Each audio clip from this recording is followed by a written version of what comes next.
نبی پاک صلی اللہ تعالیٰ علیہ وسلم شعب ابی طالب کی گھاٹی میں 3 سال قید کا زمانہ گزارے ہیں۔ سوشل بائیکاٹ تھا مکہ والوں کا ایسا کہ پہرا بٹھا دیا گیا تھا کہ کوئی کھانے پانی کی چیزیں بھی حضور تک نہ جانے پائیں۔ چمڑے کھائے، پتے کھائے 3 سال۔ پھر قریش کے ہی لوگ جو کافر تھے، ایمان والے نہیں تھے، ان میں سے ہی کچھ عقل والے تھے، ان کو رحم آیا۔ اس میں جبیر بن مطعم نام کا ایک شخص تھا، اور بھی کئی لوگ تھے۔ یہ آ کر کے مکہ میں حرم پاک میں وہ ایگریمنٹ انہوں نے پھاڑ ڈالا جو حضور پاک صلی اللہ تعالیٰ علیہ وسلم کی بائیکاٹ کے متعلق سارے مکہ والوں نے مل کے بنایا تھا۔ حالات ایسے تھے کہ حضور پاک صلی اللہ تعالیٰ علیہ وسلم کے سارے گھر والے اس تکلیف سے گزرتے رہے، لیکن کیا یہ شعب ابی طالب کی گھاٹی کا قید ہمیشہ رہا؟ وہاں سے نکالا گیا۔ ہجرت کے بعد اللہ تعالیٰ نے آپ کو قرار عطا کہ ہماری زندگیاں اسی طرح سے گزرتی رہتی ہیں، بس اللہ تبارک و تعالیٰ کی ذات سے لو لگائے رہیں اور انتظار کرتے رہیں کہ وہ کب ہم پر دروازے رحمت کے کھولے گا، کب ہمارے لیے اجالے لائے گا، لیکن آس و یاس اسی ذات سے لگائے رکھیں۔ ایک آیت آج ہم نے تلاوت کی ہے سورہ رعد میں۔ سورہ رعد جو ہے یہ 13ویں پارے میں آئی ہوئی سورہ ہے۔ اس سورہ کے متعلق یاد رکھ لیجئے، بڑی فضیلت والی سورہ ہے، اور جب کسی کے نزع کا وقت آ جائے اور روح نکلنے میں تکلیف بڑھ جاتی ہو تو فرمایا گیا کہ اس کے سرانے کے پاس سورہ رعد کی تلاوت کرے، اس کی روح آسانی سے نکل جائے گی۔ یعنی نزع میں آسانی، سکرات کے وقت آسانی کے لیے سورہ رعد کی تلاوت سرانے کے پاس کی جاتی۔ یہ 13ویں پارے میں موجود ہے۔ رعد کا مطلب ہے یعنی بجلی جو چمکتی ہے، یہ رعد ہے، کڑک جس کو کہتے ہیں۔ یہ کیا ہے؟ یہ بجلیاں جو چمکتی ہیں، اس کے متعلق کیا ہے؟ بارشوں کے موسم میں یا دیگر موسموں میں آپ دیکھتے ہوں گے کبھی آسمان پر اتنی تیز چمک پیدا ہوتی ہے اور پھر اس کے بعد بہت سخت ہیبت ناک آوازیں آتی ہیں، بھڑ بھڑ بھڑ کی آوازیں۔ یہ کیا ہے؟ یہ کیا ہے؟ اس کے متعلق روایات میں ہے کہ فرشتے آسمانوں کو ہانکتے رہتے ہیں اپنے کوڑے سے، اور جب فرشتے کوڑا مارتے ہیں، بعض میں ہے کہ فرشتے جب کوڑا مارتے ہیں آسمان پر تو یہ بجلی کی چمک پیدا ہوتی ہے اور ان کے کوڑے کی آواز ہوتی ہے جو پوری دنیا سنتی ہے، اس قدر ہیبت ناک ہوتی ہے۔ اس سے آپ اندازہ کریں وہی کوڑا قیامت کے دن مجرموں کو مارا جائے گا۔ آسمان کو جب مارا جاتا ہے تو اتنی تیز روشنی پیدا ہوتی ہے، اور اگر اس سے آگ گر جائے تو نیچے جہاں گرے وہ سب جل کر خاک ہو جائے، اور آواز اتنی خطرناک کہ پورا علاقہ سن لیتا ہے۔ پھر قیامت کے دن جب فرشتے کوڑے لگائیں گے، وہی کوڑے ہیں، ہمارا جسم کیسے اس چیز کو اٹھا سکے گا، برداشت کیسے کر سکے گا؟ بہرحال ایک آیت ہے اس میں سورہ رعد میں، اس کی تلاوت کرنی چاہیے جب بھی بجلیاں گرجتی ہیں۔ وَيُسَبِّحُ الرَّعْدُ بِحَمْدِهِ وَالْمَلَائِكَةُ مِنْ خِيفَتِهِ وَيُرْسِلُ الصَّوَاعِقَ فَيُصِيبُ بِهَا مَنْ يَشَاءُ وَهُمْ يُجَادِلُونَ فِي اللَّهِ وَهُوَ شَدِيدُ الْمِحَالِ۔ اللہ فرماتا ہے یہ کڑک اللہ کی تسبیح بیان کرتی ہے، اس کے حمد کی، اور فرشتے خوف کھاتے ہیں، ڈرے ہوئے ہوتے ہیں، اور اللہ فرماتا ہے یہ بجلیاں اللہ چھوڑ دیتا ہے جسے چاہے جا کر کے لگ جاتی ہیں۔ یعنی یہ کرنٹ جو چلتا ہے بجلی کوڑے مارنے کے بعد، یہ دنیا میں کہیں نہ کہیں گرتی ہے، اور جس کو چاہے وہ بجلیاں جلا کر خاک کر دیتی ہیں۔ اللہ تبارک و تعالیٰ نے اس کا ذکر اس سورہ میں بیان فرمایا۔ اسی سورہ میں ایک آیت ہے، اللہ فرماتا ہے ان اللہ لا یغیر ما بقوم حتی یغیروا ما بانفسہم۔ بے شک اللہ تعالیٰ اس وقت تک کسی قوم کی حالت نہیں بدلتا جب تک وہ قوم خود اپنی حالت بدلنے کی فکر نہ کرے۔ قوت فکر و عمل پہلے فنا ہوتی ہے جب کسی قوم کی شوکت پہ زوال آتا ہے۔ سچ کہا ہے. سوچنے سمجھنے اور بدلنے کی طاقت جب ختم ہو جاتی ہے آدمی کی، تب وہ زوال پذیر ہوتا ہے، گرنے لگتا ہے. جس کو یہ فکر ہے کہ مجھے بدلنا ہے، اللہ تعالیٰ کی طرف سے اس کے لیے دروازے اور کھولے جاتے ہیں. کچھ لوگ یہ سوچتے ہیں یہاں بیٹھ کر کے میں متقی بن جاؤں، میں بیٹھ کر کے اللہ کا ولی بن جاؤں، میں کچھ کام نہ کروں اور مجھے ہر گناہ سے بچنے کی عادت ہو جانا چاہیے. ایسا کیسے ہوگا؟ تمہیں شوگر سے بھی بچنا ہے اور بی پی سے بھی بچنا ہے، لیکن روز 1 کلو شکر بھی کھاتے ہو، 1 کلو نمک بھی کھاتے ہو. کیسے ہوگا؟ تمہارا خود کا عمل، تمہاری کوشش جب تک نہ ہوگی، اللہ تعالیٰ فرماتا ہے ہم نہیں بدلیں گے ان کی حالتوں کو. اور جب تم بدلنا چاہو گے تو اللہ کیسے بدلتا ہے پتہ ہے؟ اللہ اکبر، حدیث قدسی ہے، اگر تم ایک بالشت بڑھ کر کے آؤ گے، اللہ فرماتا ہے 10 قدم بڑھ کر کے تجھے لے لے گا. اللہ کی رحمت 10 قدم آگے بڑھ کر تجھے لے لے گی. تم چل کر کے آؤ گے تو اس کی رحمت دوڑ کر کے لے لے گی. لیکن شرط ہے کہ تم بدلنا چاہو. تم نے اگر جس دن یہ ارادہ کر لیا، عزم کر لیا، اللہ کی طرف سے مزید دروازے کھولے جاتے ہیں. لوگ یہ کہتے ہیں نا توبہ کرنے کے بعد بھی پھر وہی ہوتا ہے، چھوٹتا نہیں. مسئلہ توبہ کا یہ نہیں ہے کہ گال پہ تھپڑ مار لینا. توبہ کا یہ ہے عزم کرنا، پکا ارادہ کرنا، اور اللہ سے یوں عرض کرنا کہ تیرا وعدہ ہے کہ جو بدلنا چاہے، جو بڑھنا چاہے تو اسے بدل دے گا. میں بدلنے کے لیے آگے بڑھ رہا ہوں مولا، اب تو رحمتیں بھیج. پھر دیکھو کیسے نہیں بدلتے. اللہ تمہیں توبہ پر دوام عطا کرے گا. پھر کبھی بھی قدم پھسلے گا، اللہ تمہارے لیے مدد نازل فرمائے گا. زندگی ہے، آخری سانس تک کچھ نہ کچھ خطائیں ہوتی رہتی ہیں. قدم جب بھی پھسلے گا، لیکن مولا تمہیں توبہ کی توفیق ضرور عطا کرے گا. اسی لیے کوشش پہلے خود کے بڑھنے کی ہو، خود کے بدلنے کی ہو. ایک بات یاد رکھیں، ہمارے معاشرے میں اچانک کوئی ہوا نہیں آئے گی جو سب کو پرہیزگار بنا کے چلی جائے گی.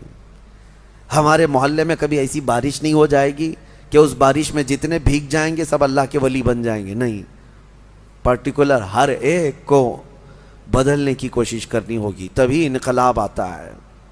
ایک ایک آدمی بدلنے کی سوچے اور پھر دیکھے انقلاب آتا ہے. ریولیوشن یوں ہی آتا ہے، لوگوں کی چینجنگ سے آتا ہے. میں آپ کو بتاؤں، بدلنا چاہے تو اللہ تعالیٰ کیسے بدلتا ہے. آپ نے سنا ہے بشر حافی کے متعلق، بغداد میں شراب کا کام کرتے تھے، شراب کا کاروبار تھا. ایک بار انہوں نے ایک تحریر جس میں بسم اللہ لکھی ہوئی تھی، وہ زمین پر کیچڑ میں گری ہوئی تحریر کو اٹھا کر چوم لیا اور گھر پہ لا کر اوپر رکھ دیا. اللہ کو یہ ادا پسند آئی. اور اس کے بعد اس زمانے میں موجود ایک بزرگ کے خواب میں میرے آقا صلی اللہ علیہ وسلم تشریف لائے اور کہا جاؤ بشر کو اللہ کا سلام پہنچاؤ، جبکہ وہ شراب کا اڈا چلاتے تھے.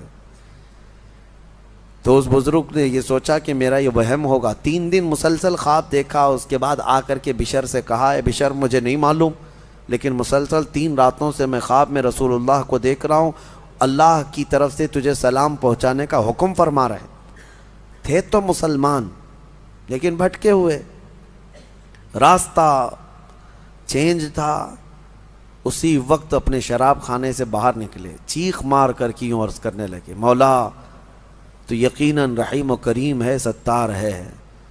ایک بسم اللہ کے ٹکڑے کی میں نے عظمت کی اور تو رب العالمین مجھے سلام بھیجتا ہے. لیکن اتنا ہی نہیں کہ ایک سلام آیا اور پھر اس کے بعد اپنا دھندا چلتا رہا.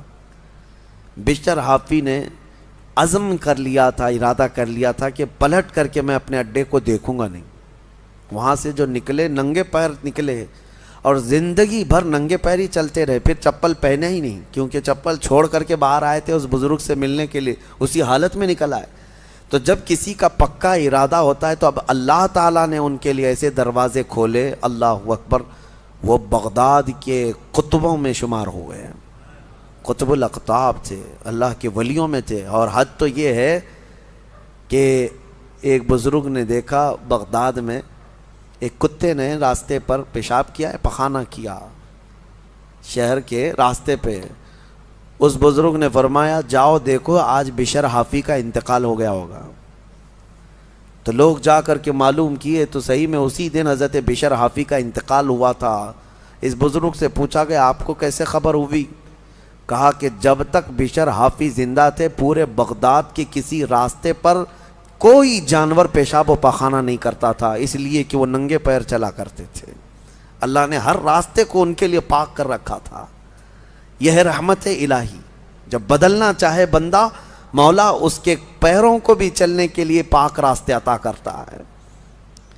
میرے عزیزو، اسی لیے اعلیٰ حضرت نے ترجمہ بھی کیا کیا، اہدنا الصراط المستقیم کا، کیا اللہ تو سیدھا راستہ دکھا نہیں، چلا، کیونکہ اب میں چلنے کی کوشش کر رہا ہوں، میں آ گیا ہوں، نماز میں آیا ہوں، یہ سیدھا راستہ ہی تو ہے، لیکن اب آگے اے مولا تو چلا۔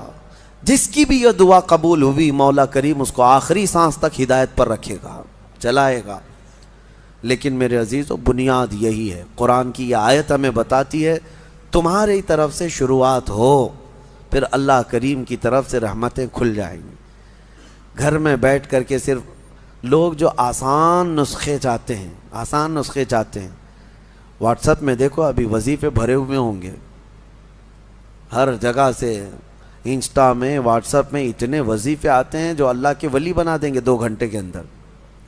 یہ پڑھنے سے وہ ہو جائے گا، وہ پڑھنے سے یہ ہو جائے گا، دوسروں کا مال کھاتے رہو اور وظیفے کرتے رہو، لوگوں کو ٹوپی ڈالتے رہو اور یہاں 100 وظیفے پڑھتے رہو، ان وظیفوں کا اثر نہیں ہوگا، تمہارے اندر سے تبدیلی ہو۔ حرام کھا کر کے تم 1000 بار بھی پڑھتے رہو تو تمہاری زبان سے کوئی جملہ آسمان تک نہیں جائے گا۔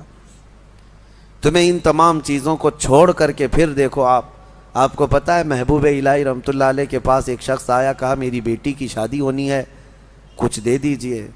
انہوں نے کہا جا باہر کچھ ڈھیلے پڑے ہوں تو لے آؤ۔ وہ 3 ڈھیلے لے آیا، آپ نے کچھ پڑھ کر کے دم کیا، لے جا اس کو۔ اس نے دیکھا ڈھیلے دیے، لیکن باہر آ کر دیکھا تو وہ سونے کے تھے۔